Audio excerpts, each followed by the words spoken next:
Testing.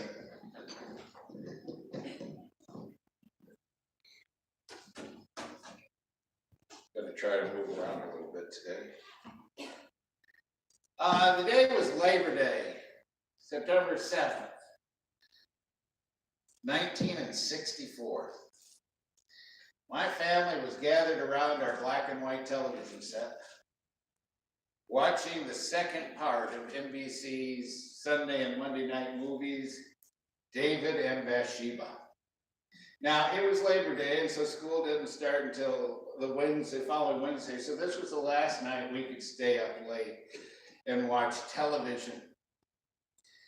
And as we were watching the TV, this ad came on. We've got a video there, and it's going to take a second for it to start.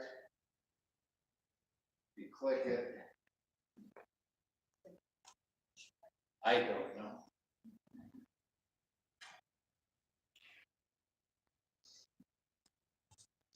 Let's go over here.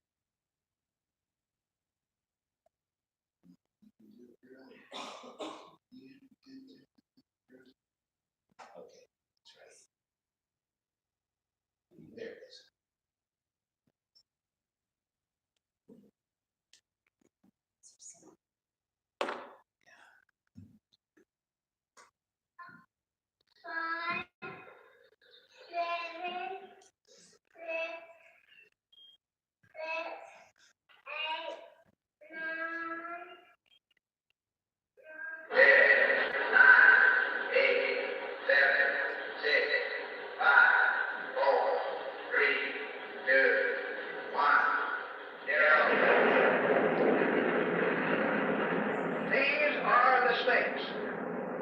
To make a world in which all of God's children can live, or to go into the dark, we must either love each other or we must die. Vote for President Johnson on November 3rd. The stakes are too high for you to stay home.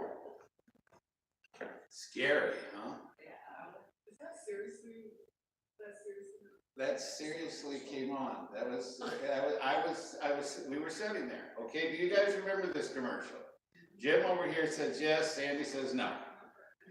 Okay, now what's interesting is that very few people actually saw it the night it was telecast. My family was the few. We only had 3 channels we could watch, and 2 of them didn't come in half the time.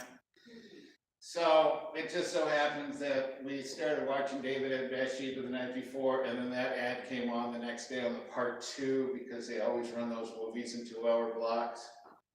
But you know what? David Susskind on his TV show, they talked about it. You guys remember Lou Gordon? Lou Gordon showed it and talked about it. It was on the CBS Evening News the next night. It was on the Meet the Press the next day. I mean, it was a big deal. Okay, now you have to understand in that day and time, you didn't use something like that in commercials, okay? Now, a commercial they used a lot of jingles in commercials. All the way with LBJ. Do you remember that? You're older than I am. Okay, now, also, one jingle I do remember from 1964, okay? And I actually wore the green and white polka dot tie for it. Michigan needs a man they can trust, and G. Man Williams is the man for us. Yes, he's the man for us. Thank you, thank you. Didn't think you were going to get special music this morning, did you? Okay, now here's the thing, you know, Dean Milton Williams had a green and white polka dot tie. He wore every place with everything. And if you saw a bumper sticker that was just a green and white polka dot tie, you knew it was Gene Minnan Williams. He was the governor of the state of Michigan. In 1964, he was running for Senate against Phil Hardwick. He lost. But anyway, that's the way ads went. Now, sometimes the ads were testimonials, why I'm voting for candidate D or why I'm voting for candidate R. Okay? There were testimonial ads. There was also ads that were endorsement ads. For example, up in Flint, our congressman was a man by the name of Smith, And he didn't even bother to come back and campaign, but his advertisement was an endorsement from Robert Kennedy. Okay, and so he would say, I am John Smith and I am running for re-election in this district. And this is my good friend. And Robert Kennedy came on and said why we should vote for this Mr. Smith. I can't remember his first name. He lost to Don Riggle that year. So, you know, 64 was the first election that I really took notice of it. Now that particular commercial, without mentioning Barry Goldwater's name, basically told America that Barry Goldwater could not be trusted as president. And we're coming back to it. Try it again. Push the button one more time. Okay, that's where you want to be. And my phone just pinged me. Okay, so technology. God gave us technology so Satan can run our lives, right? So, you know, it's the FCC had a rule back then. It was called the Equal Access Doctrine. So basically what this was is that if you sold time to candidate D, then you had to give equal time to candidate R for a rebuttal. You understand how that went? Okay, you guys all remember the equal access doctrine. You know, if a news show gave time to candidate, you needed to give time for opposing viewpoints, which I don't know if it's good or not. The Supreme Court decided it was unconstitutional because it limited freedom of speech. But you know, if you were a candidate, you badmouthed another candidate, then guess what? They had the final word. And all you would be doing was spending money rebutting their rebuttal. So they kept their advertisement kind of light. They didn't build it on fear like that commercial was. But it seems like anymore, as we get into this campaign and as we get closer to the campaign, that's all the people, all the candidates want to do is to scare you to death, to get you to vote for them. Scare you about the other guy. Scare you about everything about them that you just don't want to, that you'll go out and vote. Because guess what? As Lyndon Johnson learned, who won by a landslide, you know what? If you scare people enough, they'll vote for you. Now, anybody remember President Michael Dukakis? Here was a guy who had an 18-point lead in the presidential campaign against George H.W. Bush. 18 points, governor of Massachusetts. 18, how can anybody mess up an 18-point lead? Well, it turned out that the federal judge came along and said, you have to get rid of some of your prisoners. You have to release some prisoners that are in there. And so one of the men that were released was a man by the name of Willie Horton. And Willie Horton went out and raped a woman and killed that woman. And so the advertisement went a revolving door in Massachusetts prisons. And that somehow Michael Dukakis was supporting rapists and murderers. It worked. That's how George H.W. Bush became president. Okay? Fear, it works. If you scare somebody enough, they'll vote the way you want them to vote.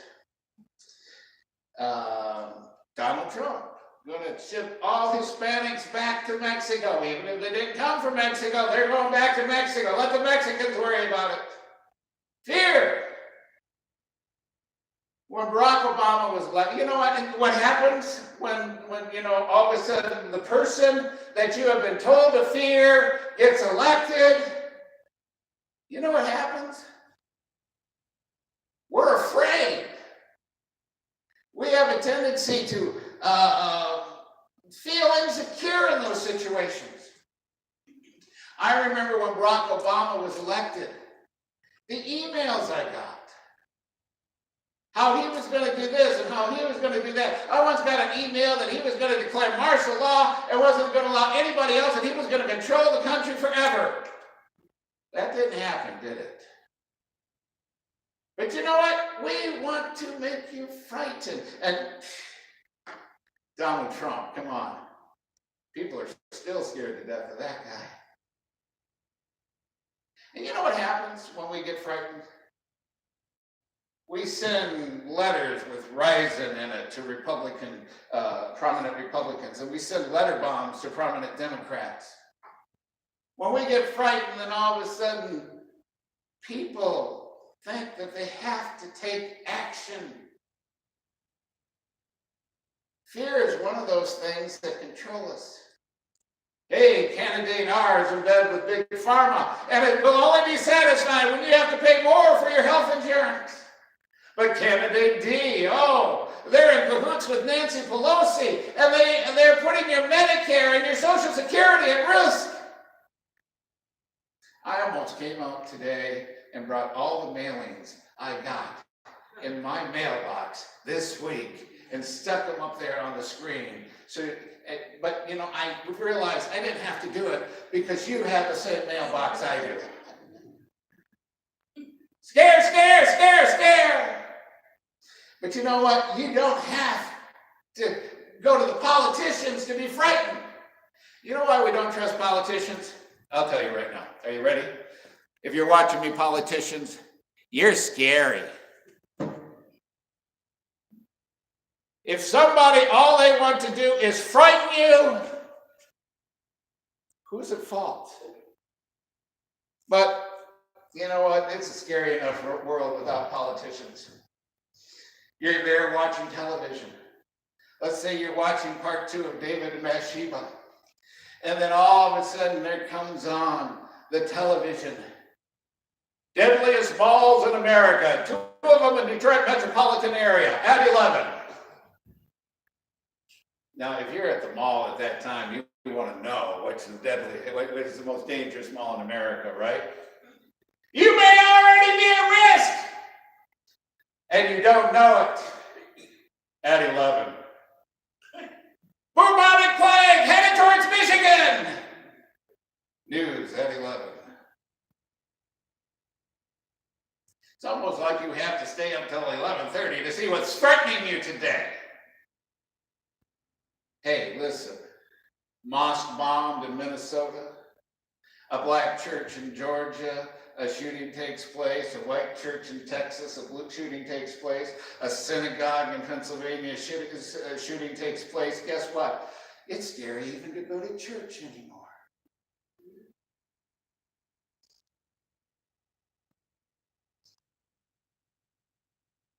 But you know what God said? Do you know what God said? In Isaiah chapter 41, verse 10, he says, "Fear thou not. I am with thee. Be not dismayed, for I am thy God. I will strengthen thee, yea, I will help thee, yea, I will uphold thee with the right hand of my righteousness." It doesn't matter how scary it gets, people. He's there. It doesn't matter how bad this country may go, and how the Lord will most likely someday punish it. He's still there for us. He will not abandon us. Fear leads to anxiety. Anxiety leads to depression. Depression leads to hopelessness. But where does our hope lie? When our husband stays out late. Where does our hope lie when our wife says, "I don't love you anymore"? Where does our hope lie when the doctor says cancer? Or the children stay out past curfew? Or they start hanging out with an undesirable crowd? Where does our hope lie? Well, you know, within Christianity, the word security is a word that will cause some people to fight each other and to argue with each other. But you know what, people? My security lies in the God triune. My security lies in God the Father. My security lies in God the Son. My security lies in God the Holy Spirit. That's where my security lies. So this morning we're going to look at Psalms 91. You know, I went up and saw Tom Blossom. He's in the hospital.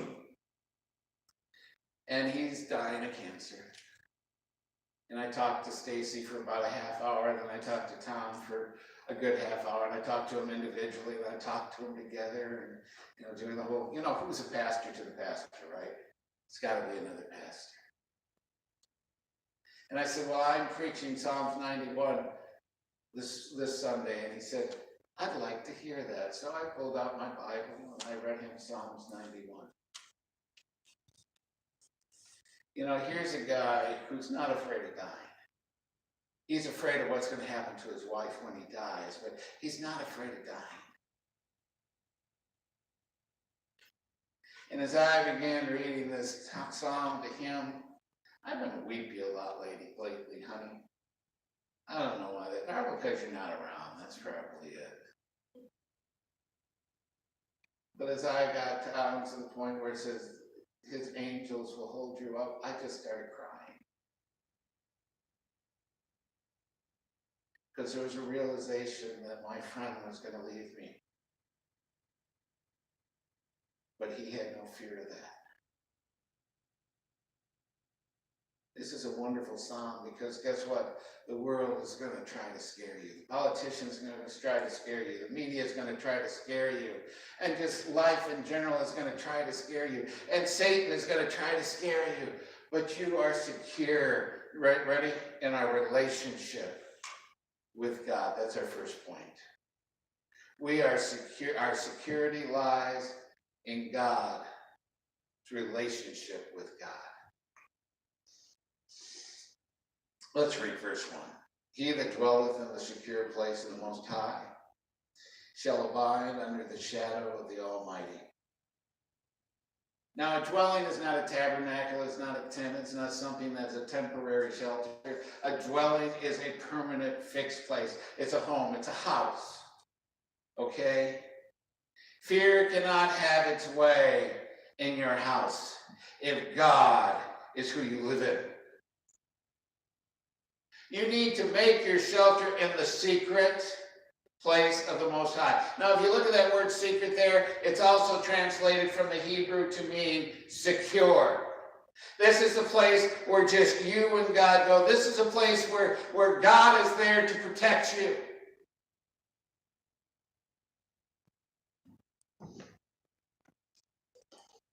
I once opened up this umbrella in church. A thunderstorm was going on outside, and every time lightning went off, people would look out the window.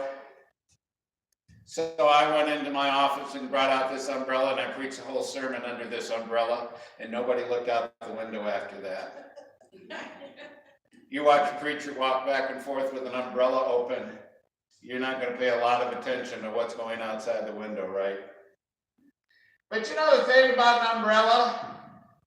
If it's raining outside today and I dash from here over to my house or over to my house here, if I am just carrying this umbrella under my arm, it's not going to do me any good. If I'm using it as a walking stick, well, maybe it'll help me keep my balance, but it's not going to do me any good. But if I want to stay dry, it's got to stay open. And I have to stay under it. If I hold it out here, it's not going to keep me dry. Listen, that's the shelter. That's the security that we have in God. That's the umbrella that we are underneath in whatever situation on this earth we can find ourselves in. If we are under the secure umbrella of God, it doesn't matter what the storms of life are going to throw at us. We're going to stay dry. We're going to stay true. We're going to be there. We're going to be safe because God is protecting us. The raindrops of fear can come down, but God's going to keep me dry. He's going to keep me secure. Oh, sure, I can see the storm out there, but He's going to keep me dry. And that's that secret place.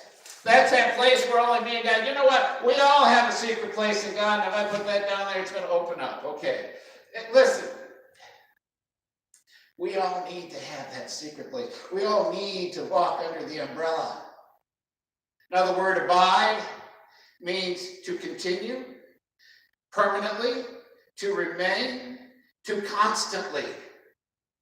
When you abide or take residence under God's umbrella, guess what? You're going to feel safe. You're going to feel secure. You're going to feel dry. Security also lies under the shadow of the Almighty. A shadow never, and you know what? If I cast a shadow, I can't see where the shadow is going on. Okay, there's a shadow. All right, now, the shadow that I'm looking at myself right there, you can't see it, and we need to vacuum this floor up here. Okay, anyway, so I'm looking at my shadow here, and you know where the shadow starts? It starts at my toes, and then it moves out.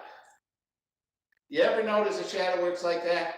You know what? If I'm standing like this, my shadow starts at my heels and works out. You know what? If I'm going to stand in the shadow of God, I have to be within the length of God's shadow. In other words, I cannot wander that far away from God. I have to stay as close to God as humanly possible. And then I will feel protected. I have to keep God in my sight. If I can't see God up there, then I'm out of the shadow. You understand what I'm saying? If I can't see God, I'm out of the shadow. And that shadow that comes down tells me that He's there. You know, when I first got here, many of you remember Dan Dennison, okay? Now, Dan Dennison ended up having a heart transplant. He had severe heart problems. But when I first got here, he was still working second shift. It was before his second heart attack, and everything started going downhill from there. But you know, he was still working second shift, so Dan and I would go out during the day. Ben and I would go out in the evening. Ben was working first shift.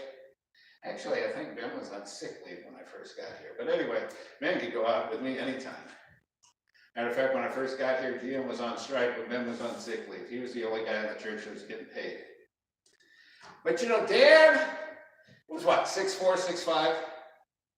Big fella, right? And Anna's holding up her thumb, I think, unless she was holding up fingers. Okay, big fella, built like a house. I think he got down to 180 pounds, but you know, he built like a house. All right? We're going through Pontiac. They were doing some construction. I took a detour through the neighborhood. And Dan's sitting there, he's going, oh, we shouldn't be here. Oh, we shouldn't be here. I said, why? So this is a bad neighborhood. This is a bad neighborhood.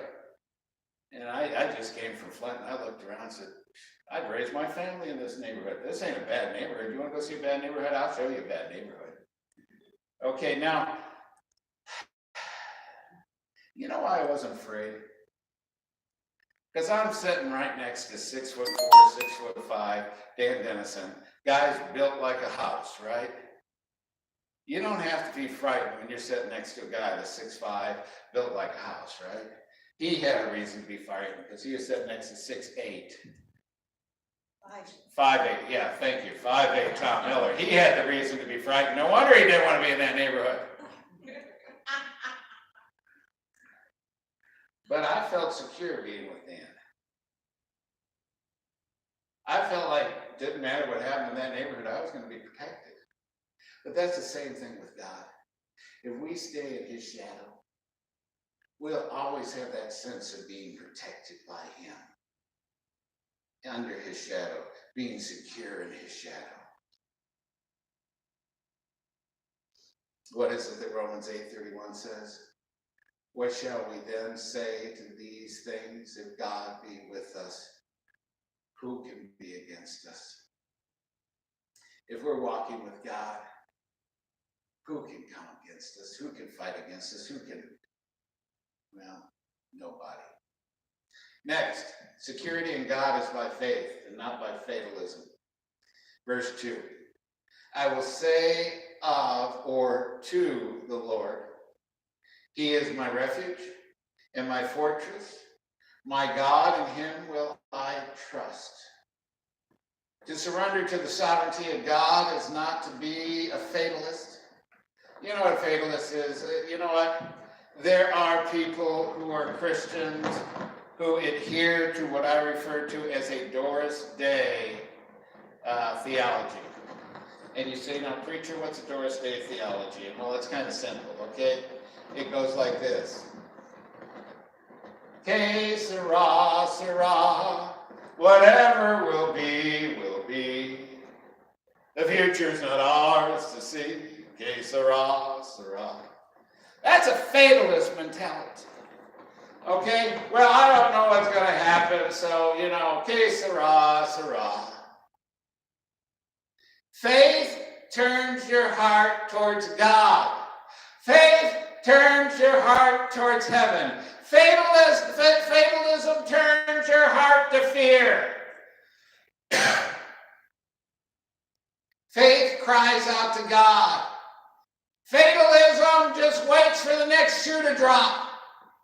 Faith declares trust and confidence in God so that the world can see it and so God can see it. Faith says that I believe you, Lord, and I believe in your word.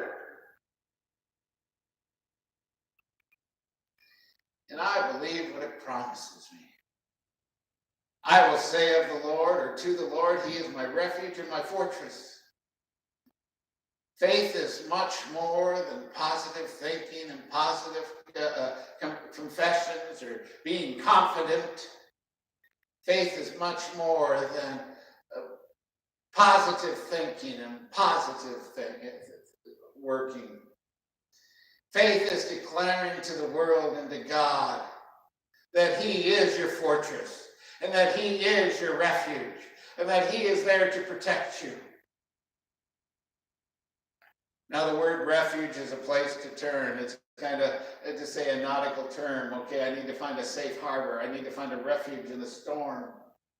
And when the storms of life are out there and you're trying to navigate the seas of life, guess what? Sometimes you need to find that safe harbor. Sometimes you need to find that safe place to turn into. And can I say something? That refuge needs to be there when you're in the storm, and that refuge needs to be there when you are out of the storm. Because you know what happens so often with people? They don't turn to God until they are actually in a storm of life. But folks, if we're there all the time, we won't even notice the storms. If we trust in him all the time, both in and out of the storm. A fortress, when I think of a fortress, I think of a huge castle up on a high hill, made of stone, and it's strong and it's deep, and the stone goes in for many different feet. It's a place of security. It's a place of defense. It's a place where the enemy cannot reach you. It cannot enter. It cannot touch you. It cannot reach us. It is guarded and protected by day and by night. It has watchmen upon the walls and the tower. Folks, God is our fortress. He is more than just a place to find shelter. He's a place to protect us also. He's our defender. He surrounds us with his presence like the high walls of a castle. He sets his watchmen, his angels, over us. I don't know when there's an angel there next to me, but God will send him before I need him.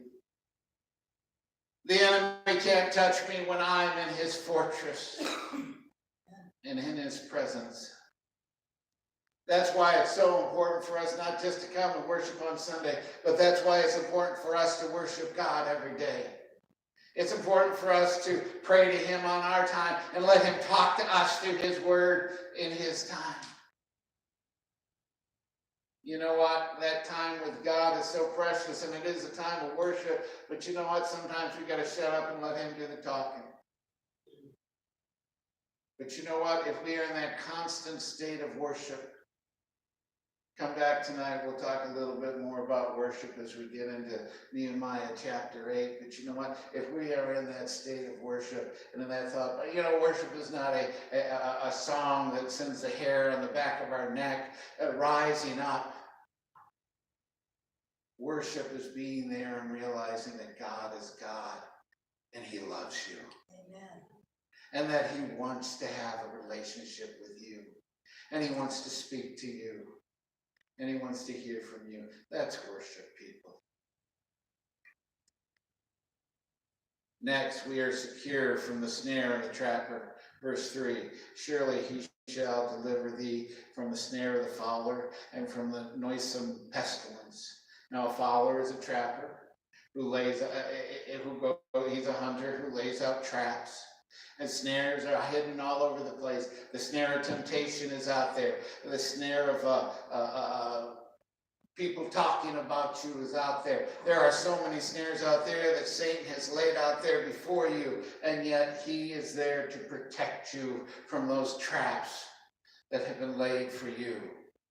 Verse 4, we are secure under his wings. He shall cover thee with thy feathers, and under his wings shalt thou trust. His truth shall be thy shield and thy buckler. Now Jesus said of the imminent fall of Jerusalem in Matthew chapter 23, he spoke and he says, as he looked over the city and wept over the city of Jerusalem, he said, how often I have gathered my children together, even as a hen gathereth her chicks under her wings, and ye would not come.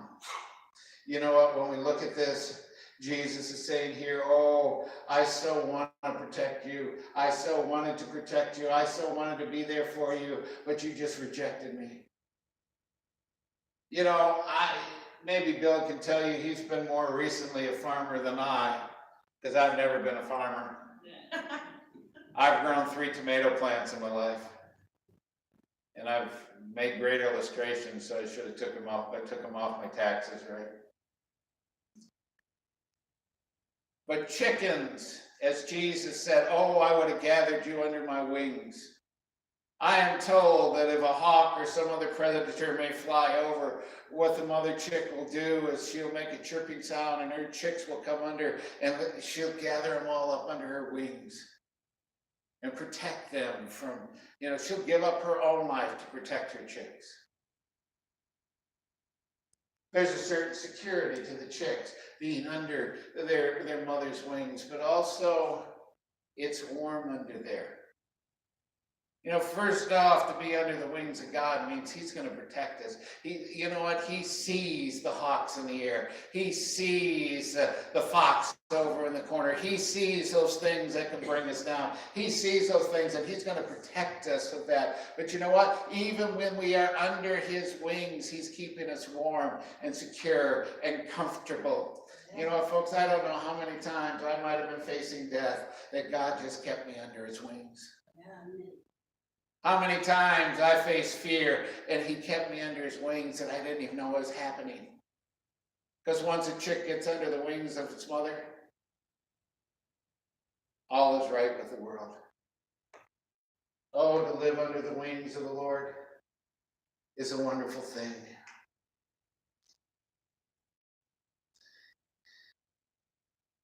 Well, okay, next, verse 5. When we are secure, we do not fear. Thou shalt not be afraid of the terror by night, nor by the arrow that flieth by day. God's presence delivers us from fear. He has not given us a spirit of fear. Again, if God be for us, who can be against us? Now, the terror by night is the unknown, the unseen, the things that are imagined.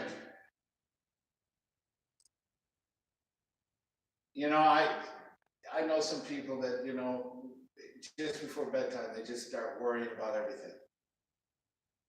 That's the terror of night. Waking up in the middle of the night and being scared to death of something that hasn't happened or won't happen.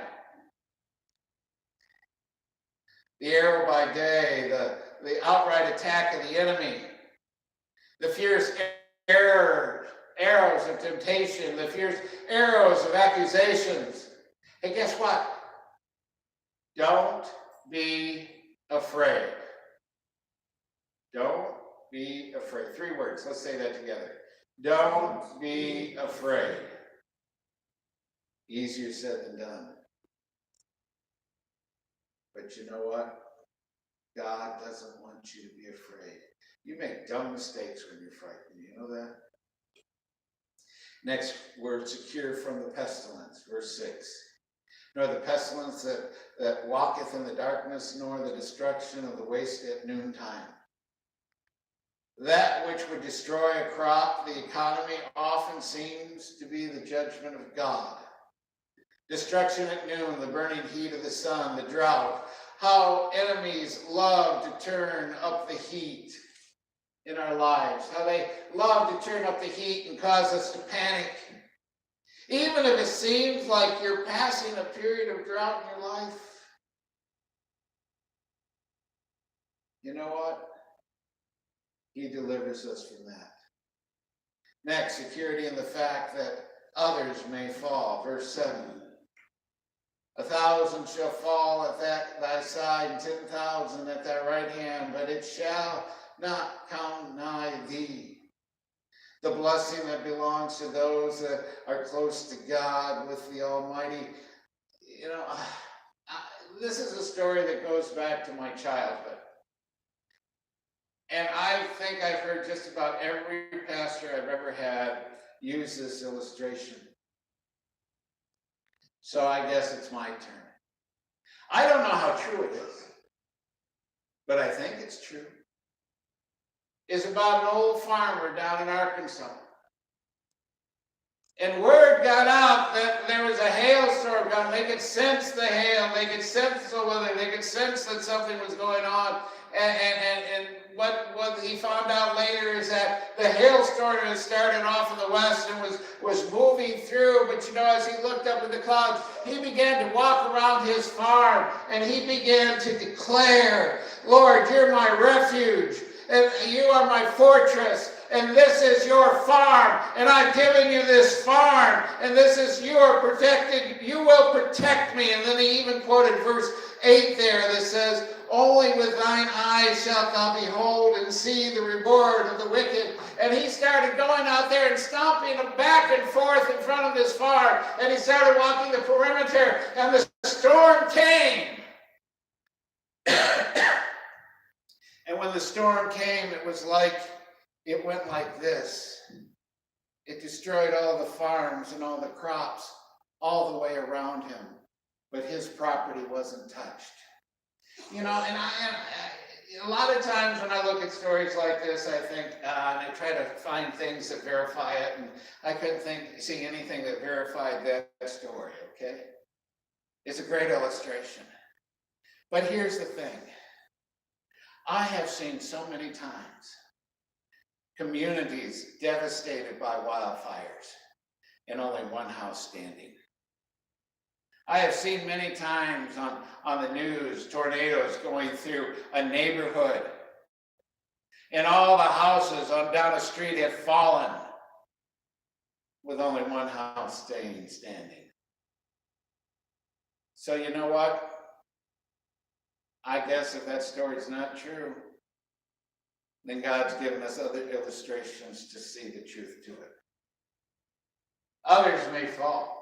And guess what? God may choose other Christians to fall. But you know what? If you're trusting in God, when he's going after the 10,000, he'll still protect you.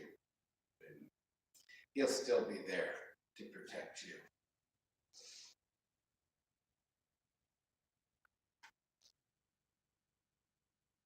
Now, why are we secure? Verse 9. Because thou hast made the Lord, which is my refuge, even the Most High, my habitation. You must have a personal faith in the Lord. You have declared him personally to be your refuge. God has no grandchildren. God only has children. And that childhood begins on the day that you accept Jesus Christ as your Savior. And that's the day that he becomes your refuge. And that's the day he becomes our security. Next, we are secure because, verse 10, there shall no evil befall thee, neither shall any plague come nigh thy dwelling. Now there's the word for today. It pays to trust in God. Even if the nation turns away from God and he must send punishment upon it, you can still have a personal faith, a personal trust in God to still be your refuge and your tower. We are secure because, verse 11, for he shall give his angel charge over thee to keep thee in thy ways. God gives orders, commands directly to the angels regarding you and I. That's just a fact. He watches over his children, his saints, and he guards them and protects them in ways that we'll never know. What an assurance, what a blessing, what a security is ours when we make God our refuge and our tower. Why are we secure in the Lord? Verse 12. They shall bear thee up in thy hands, and lest thou dash thy feet against a stone. Thou shalt tread upon the lion and the adder and the young lion and the dragon shall thou trample underfoot, because he has set his love upon me. Therefore will I deliver him. I will set him on high, because he has known my name. He shall call upon me, and I will answer him, and I will be with him in trouble. I will deliver him and honor him. With long life will I satisfy him and show him my salvation. Salvation is an interesting word. Salvation is a word, well, the root word is save. The salvation is the act of being saved. You know, when we come to know Jesus Christ as our Savior, guess what? We are saved from hell. Amen. And we are saved for heaven. But you know what? When I read Psalms 91, we are saved from the fears that life throws at us. No matter what takes place in life, no matter what the politician says, no matter what the media says, no matter what the doctor says, no matter what our children say, no matter what is out there, fear is something that God will protect us if we just trust him. We're saved from fear. That's part of salvation we can claim today. What fear is there in your life today? What fear is there to control? Because guess what? The mighty God, the wonderful God, the perfect God, the God who saved heaven and earth and created heaven and earth is there for us today. Let's stand.